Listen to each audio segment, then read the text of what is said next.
Terima kasih Anda masih bersama kami di Kompas Petang. Saya Cynthia Rompas. Saudara, tim advokasi untuk demokrasi yang juga kuasa hukum Del Pedro CS menyatakan dengan pelimpahan berkas perkara kliennya ke kejaksaan, maka sudah tidak ada lagi urgensi penahanan terhadap Del Pedro Marhen. Direktur LBH Jakarta Fadil Alfatan yang juga kuasa hukum Direktur Lokataru Foundation Del Pedro Marhen menyampaikan dengan adanya pelimpahan berkas ke kejaksaan maka sudah tidak ada lagi urgensi untuk melakukan penahanan terhadap Del Pedro karena sudah tidak ada lagi proses pemeriksaan. Pihaknya mengimbau kejaksaan untuk melihat perkara tersebut secara objektif. Menurutnya perkara yang dihadapi Del Pedro CS adalah suatu penegakan hukum yang tidak murni. Adanya pelimpahan ini membuktikan bahwa sudah tidak ada urgensi lagi terkait dengan penahanan. Karena asumsinya ketika berkas itu dilimpahkan, baik itu tahap 1 maupun tahap 2, maka sudah tidak ada lagi proses pemeriksaan. Bahwa perkara ini adalah suatu penegakan hukum yang tidak murni, tapi adalah upaya perburuan kambing hitam dalam berbagai dugaan kerusuhan pada Agustus lalu. Dikutip dari akun media sosial Kontras, disebutkan masih ada 2 orang hilang yang hingga kini belum kembali. Dalam keterangannya, 2 orang yang masih hilang adalah M. Farhan Hamid yang hilang sejak 29 Agustus 2025 dengan lokasi terakhir di Brimob Kuitang, Jakarta Pusat. Serta Reno Syahputra Dewo yang hilang sejak 29 Agustus dengan lokasi terakhir di Brimob Kuitang, Jakarta Pusat. Kakak M. Farhan menyatakan sebelum hilang, adiknya ikut unjuk rasa atas tewasnya ojek daring Afan. Saya diajak sama dia kan, mau ikut nggak mas ke Kuitang? Saya tanya ada apa di sana gitu kan. Dia bilang demo. Kalau ke orang tua sendiri, dia... Kalau ke orang tua dia bilangnya sih ikut mau mengikuti pemakamannya Afan. Keberadaan Reno Syahputra Dewo dan Muhammad Farhan Hamid hingga kini masih belum diketahui. Keduanya terakhir terlihat saat demo di Brimob Kuitang pada 29 Agustus lalu. Kita akan membahasnya bersama penasehat Kapolri Arianto Sutadi dan juga Usman Hamid, Direktur Eksekutif Amnesty International. Selamat petang Pak Arianto. Mas Usman, terima kasih sudah bergabung bersama kami di Kompas Petang. Pak Arianto, ini terkait keberadaan 2 orang yang dinyatakan masih hilang ini. Apakah Pak Arianto juga sudah memperoleh informasi terakhir terkait dengan proses dan juga update pencariannya oleh pihak kepolisian? Ya, saya tadi sempat menanyakan juga ya di Polda Metro. Dan kabarnya memang tadinya kan dari 3, 1 udah ketemu. Kemudian yang 2 ini masih dilacak. Dan sekarang ini kan Polda Metro menggunakan pakai IT ya, pelacakannya itu ya. Dari 2 itu selama ini yang satunya dulu pernah terlihat di suatu tempat gitu. Tapi kemudian dilacak kembali, kemudian tidak ada. Nah kalau yang satu itu sama sekali belum pernah terlacak dari IT itu. Sehingga ya sampai sekarang masih tetap didalami terus, tapi sampai sekarang belum ada hasilnya untuk yang 2 itu. Jadi artinya untuk Farhan dan Reno tidak ada deteksi keberadaan. Apakah dari ponselnya bisa dideteksi keberadaannya, Pak Arianto? Saya tidak tahu persis ya, saya tidak menanyakan ke situ. Hanya tadi mengatakan bahwa yang satu itu sempat terdeteksi ya dengan pakai pencarian jejak melalui IT ya. Itu pernah terlihat di satu tempat gitu ya. Gitu. Dan kemudian tapi kalau yang satu lagi belum pernah sama sekali terdeteksi dari itu. Itu terakhir terlihat di mana terdeteksinya Pak Arianto? Dan ini Reno atau Farhan? Sama kan dua-duanya sama dari Kuitang itu ya. Betul, saya nggak begitu tahu Mbak. Okay. Sorry saya nggak menanyakan sedetail itu. Tapi terakhir terlihat informasi yang Pak Arianto dapatkan apakah di Kuitang atau sudah ada di daerah lain? Enggak, di tempat lain. Di tempat lain. Ya. Di mana itu lokasinya Pak Arianto? Enggak tahu saya, karena penyidik kan nggak beritahu. Hanya dia pernah terlihat dari rekaman IT yang ada. Baik, Mas Usman, kalau dilihat ini kan hampir 2 bulan ya, 1 bulan lebih. apa yang salah dari proses pencarian ini? Apakah memang prosesnya yang bisa dikatakan rumit atau ada hal yang belum dilakukan sehingga dua orang ini masih hilang? Itu pertanyaan yang sangat penting ya. Saya kira tidak mudah untuk menjawabnya. Yang pasti keberadaan mereka terakhir di Kuitang, yaitu di depan markas Brimob, itu mengkonfirmasi bahwa mereka memang benar-benar pernah ada dan ikut di dalam unjuk rasa di depan Makobrimob di Kuitang. Apakah mereka di dalam unjuk rasa itu ikut ditangkap, ataukah mereka mengalami kekerasan oleh pihak lain, atau penjelasan lain, itu yang sampai hari ini belum bisa kita ketahui. Dalam satu pekan pertama, Kontras, LBH, dan lainnya mencoba menelusuri itu lewat berbagai cara, termasuk saksi-saksi yang ada di lokasi. Sejumlah saksi, bahkan juga ditemui oleh sejumlah media massa seperti Harian Kompas, membenarkan keberadaan Muhammad Farhan Hamid di Kuitang dalam unjuk rasa tersebut, dan juga Reno Saputra Dewo yang juga berada di sana. Bahkan kalau tidak salah, Farhan sempat meminta bantuan dari posko medis yang ada di sekitar Kuitang. Memang hari itu adalah hari di mana banyak sekali mata tertuju pada markas Brimob, terutama karena kematian Afan Kurniawan yang malam sebelumnya dilindas oleh kendaraan taktis.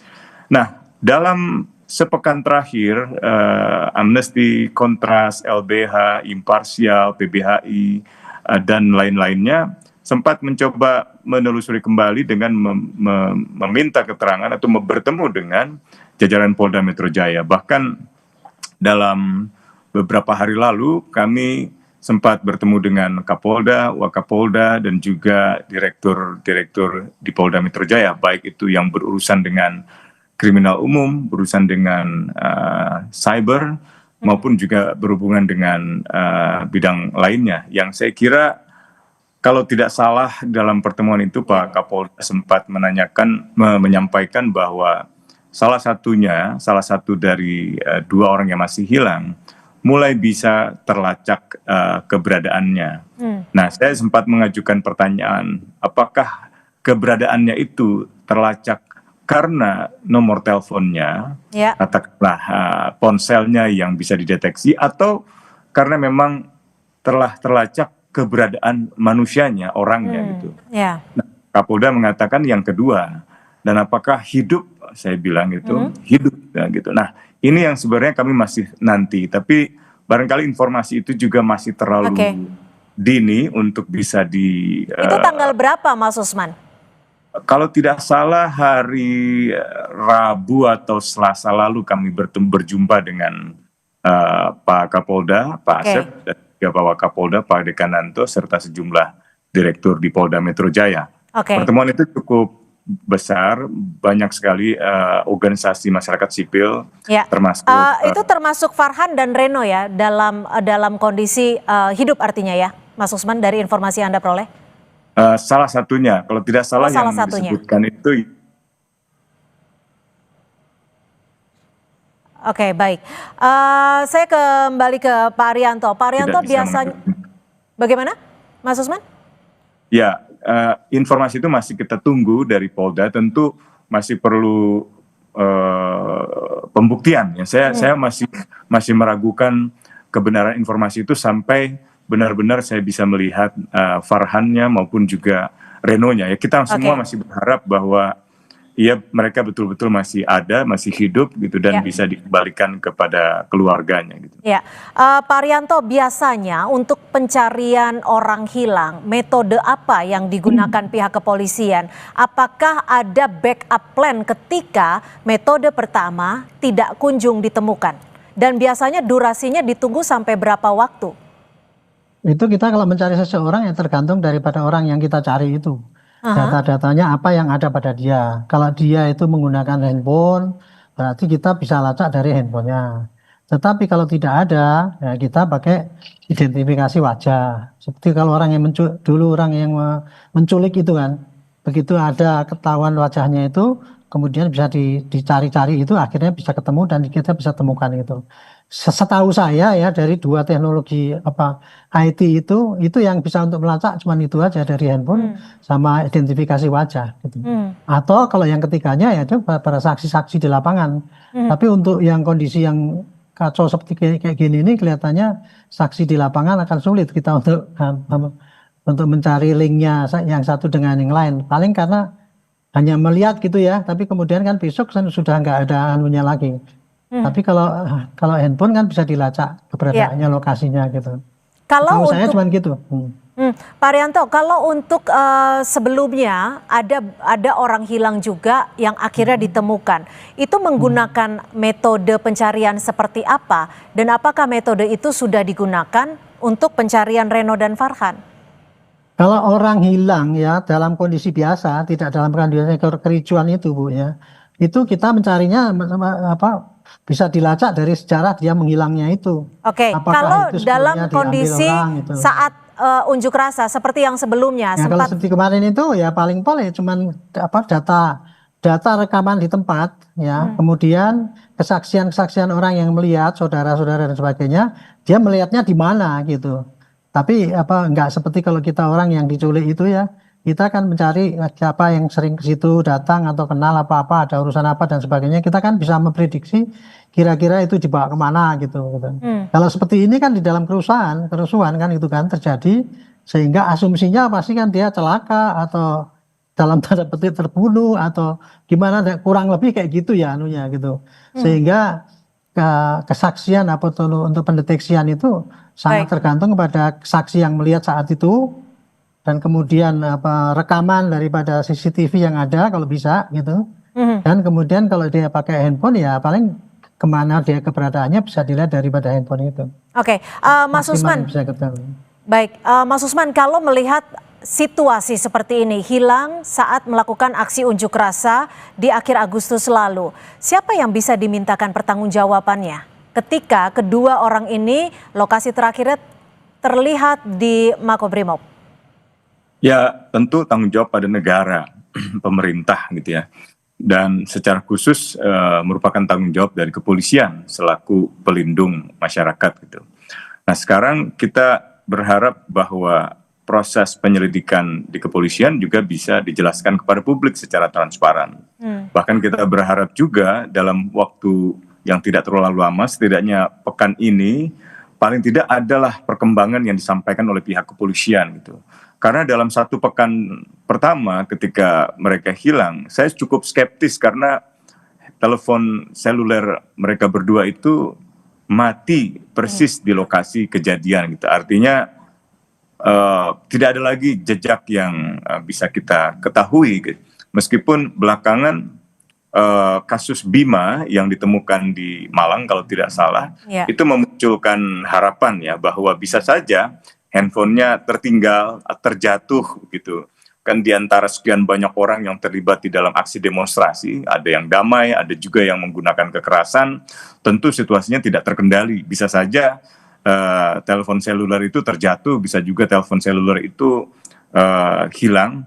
Tapi dalam skenario yang terburuk bisa saja mereka terbunuh gitu oleh situasi yang memang ketika itu sangat panas di depan Makobrimob di Kuitang gitu. Nah, informasi yang kami ketahui sepekan terakhir ini cukup memberi harapan itu, meskipun kami masih merasa sebaiknya Polda yang menjelaskan kepada publik bagaimana informasi yang mereka dapatkan, karena mereka lah yang melakukan penyelidikan dan penelusuran informasi tentang keberadaan mereka dan juga nasib mereka. Oke. Mas Usman, kalau tadi Anda menyebutkan bahwa berbagai kemungkinan bisa saja terjadi, bisa juga terjadi akibat terbunuh kemungkinan saja. Lalu jika ada kemungkinan tersebut, bukankah seharusnya bisa diketahui keberadaan jenazahnya? Nah, itu yang sering kali muncul dalam pertanyaan tentang kasus orang hilang gitu. Kita tidak pernah bisa menyimpulkan orang yang hilang itu terbunuh, mati, karena tidak pernah ada jasadnya maksud saya. Tapi juga kita tidak bisa mengetahui nasibnya itu hidup atau mati gitu. Dan keberadaannya pun kita tidak bisa ketahui. ini satu kasus yang sangat spesifik, sangat unik, yang berbeda dengan kasus kematian atau penyiksaan atau penculikan biasa. Ini kasus yang bisa dikatakan mengandung pelanggaran hak asasi manusia yang berlapis gitu. Orang tidak bisa berkomunikasi dengan keluarga, orang tidak bisa mengakses pengacara, atau orang tidak bisa mengetahui hal-hal yang ada di luar dunianya, rohaniawannya, keluarganya, dan seterusnya. Jadi saya tidak bisa mengambil kesimpulan yang konklusif, yang final gitu ya. Apakah ia benar-benar masih ada dan hidup? Tentu itu harapan kita semua, ia ada dan masih hidup gitu. Tapi saya juga nggak bisa memastikan bahwa mereka misalnya terbunuh, karena belum ada semacam circumstantial evidence gitu, bukti-bukti yang setidaknya bisa menunjukkan bahwa mereka benar-benar katakanlah terbunuh misalnya. Yang pasti investigasi Kontras, LBH, termasuk investigasi harian Kompas menunjukkan bahwa memang mereka benar-benar ada. Di kepolisian juga demikian, hasil pelacakan ponsel mereka, mereka benar-benar ada di lokasi dan mati nomor teleponnya di hari keberadaan 29 mereka. Agustus 2025. Pak Arianto, jika memang negara seharusnya bertanggung jawab, dalam hal ini juga pihak kepolisian, lalu seperti apa pertanggungjawaban yang sudah dilakukan khususnya dari Polri sendiri, dan seperti apa bentuk transparansinya? Ya, jadi itulah beratnya tugas polisi ya. Polisi karena dikasih kewenangan banyak banget gitu ya. Wah, dia berlomba-lomba mencari kewenangan. Tetapi di belakang itu kan diminta tanggung jawab. Nah, kalau ada orang hilang itu yang ya polisi harus bertanggung jawab itu. Dia harus bisa menjelaskan orangnya itu hilangnya kemana, apa mati, apa diculik, atau kemudian dihilangkan kan gitu. Itu tanggung jawab polisi untuk menjawab gitu. Tetapi kepada kasus-kasus kalau dihilangkan, pihak mana yang menghilangkan, Pak Arianto? Ya itu ya kemungkinan kan ada juga orang yang tadinya itu mungkin membunuh kemudian dihilangkan oleh yang membunuh, itu kan bisa aja. Kan bisa itu kemungkinan terjadi. Tapi intinya gini, pada orang yang hilang itu jelas itu menjadi tanggung jawab daripada aparat keamanan, karena memang tanggung jawabnya itu. Kalau seandainya dia tidak bisa menemukan itu ya, paling tidak dia bisa menerangkan ini kira-kira hilangnya kenapa, yang dijelaskan. Kalau dia tidak bisa menemukan, dia hanya bisa menjelaskan sejauh ini loh yang sudah kita kerjakan gitu ya. Ini bukti-bukti yang kita dapat, kemudian kita kerjakan. Kalau ada bukti tambahan silahkan minta. Ya kira-kira segitulah anunya. Baik, jadi dibutuhkan transparansi dan juga update terbaru agar masyarakat juga bisa mendapatkan informasi. Terima kasih Penasihat Kapolri Pak Arianto Sutadi, dan juga terima kasih Mas Usman Hamid, Direktur Eksekutif Amnesty International, sudah berbagi perspektif. Selamat sore. Selamat sore Pak Usman. Saudara, informasi lainnya, Rismon